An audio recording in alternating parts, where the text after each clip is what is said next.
Akshay. Today where are we going? Going to home town Gaganbawada. आपण हे सह्याद्रीचेच डोंगर म्हणू शकतो ना. दिस इज लिंक बिटवीन कोल्हापूरकर्स अँड सिंधुदुर्गकर्स. ना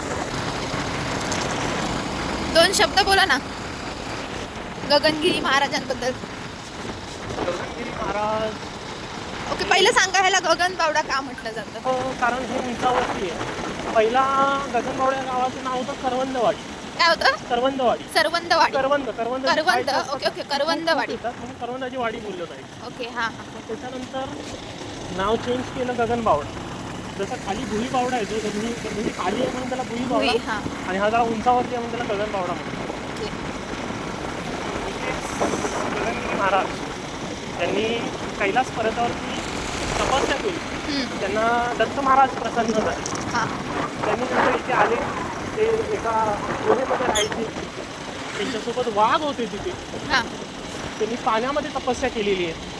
त्यामुळे जर त्यांचा कधी पण फोटो बघितला तर त्यांनी सॉक्स घातलेले आहेत पाय, कारण पाण्यामध्ये तपस्या केल्यामुळे त्यांचे जे पाय आहेत ते माशांनी पूर्णपणे खाल्ले होते. गगनगिरी महाराजांना मानणारे खूप सारे लोक आहेत. खूप ठिकाणी त्यांचे मठ आहेत.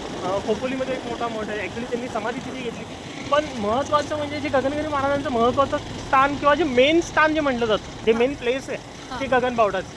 आणि गगनगिरी मठ तर तुम्ही बघितला तर अगदी डोंगरामध्ये तिथे सगळं डेव्हलपमेंट केलेली आहे. अगदी बघण्यासारखं तिथे आहे. कुठे आलेस? सासूरवाडी. कशाला? महाळ. काय काय करणार आहेस आज?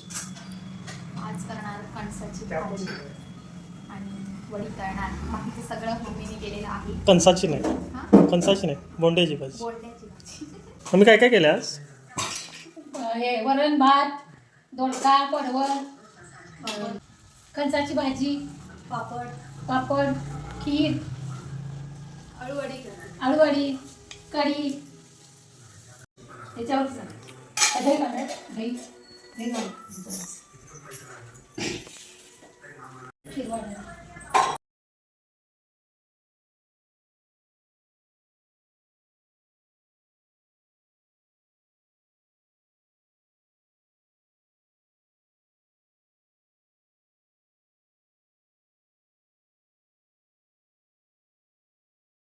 थांबा. हां, चला मम्मी, बाय बाय. पोटी भरायला लवकर या.